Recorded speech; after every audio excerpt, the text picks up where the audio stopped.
Les sports avec Julien Pasquier. Bonsoir Julien. Bonsoir Antoine. On va commencer par du football et le premier match de la 21e journée de Ligue 1. Victoire difficile. Oui. Mais précieuse, de Nice à domicile. Ah oui, parce que le scénario a été compliqué pour les Niçois qui ont été menés 1-0, les coéquipiers d'Hatem Ben Arfa qui ont renversé totalement la situation pour finir par s'imposer 2-1 contre Angers en ouverture de cette 21e journée. Les Angevins solides, opportunistes qui ouvrent le score à la 24e minute par Capel. Nice va pousser pour revenir et obtenir 2 pénaltys finalement en toute fin de rencontre. La faute de Traoré sur série.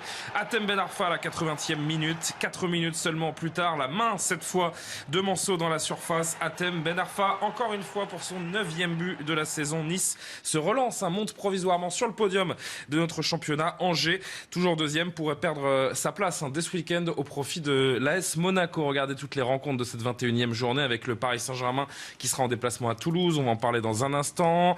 Les matchs notamment de Bordeaux contre Lille ou Ajaccio contre Reims demain soir. Et puis les 3 matchs de dimanche. Monaco, je vous le disais, pourrait repasser deuxième en cas de victoire à Lorient. Caen Marseille, match très important pour les Marseillais en perte de vitesse, vous le savez. Et puis le derby, le grand derby entre Saint-Etienne et Lyon à 21h dimanche sur Canal. Ce sera le premier des 3 actes qui vont opposer les 2 équipes dans les semaines qui viennent, ce Toulouse-PSG demain. Ouais, 3 rendez-vous au mois de janvier, un demain à 17h donc sur Canal pour cette 21e journée. Et puis le Toulouse Football Club qui se déplacera à Paris en Coupe de la Ligue et en Coupe de France. Paris évidemment favori d'ici ce match de demain, même s'il faut faire attention à cette équipe toulousaine qui reste sur 3 victoires de suite avec notamment un très bon Wissam Ben Yedder. Écoutez ce qu'en pense Laurent Blanc.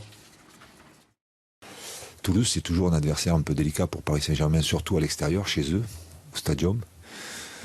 Donc voilà, c'est une équipe qui a eu des moments difficiles dans la saison, qui est nettement mieux en ce moment, au niveau du score, mais aussi au niveau du jeu, avec un joueur aussi qui redevient performant devant le but, et que vous venez de citer. Donc voilà, c'est une équipe qui mérite toute notre attention.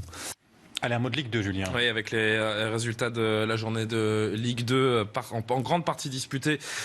Aujourd'hui, vous découvrez tous les résultats. Notez notamment la victoire de Dijon qui revient à 1 point de Nancy et la nouvelle défaite du Paris Football Club sur la pelouse du Havre, le PFC, qui est dernier désormais de la Ligue 2. Brest-Nancy et Valenciennes-Metz à suivre samedi, demain donc et lundi. C'est le carton de Nîmes, domicile face à Clermont, 6-2. Du handball, premier match, première victoire pour les tenants du titre dans le championnat d'Europe. Une victoire arraché contre cette équipe de Macédoine. Lancement de l'Euro, ça se passe à Cracovie en Pologne. Succès 30-23.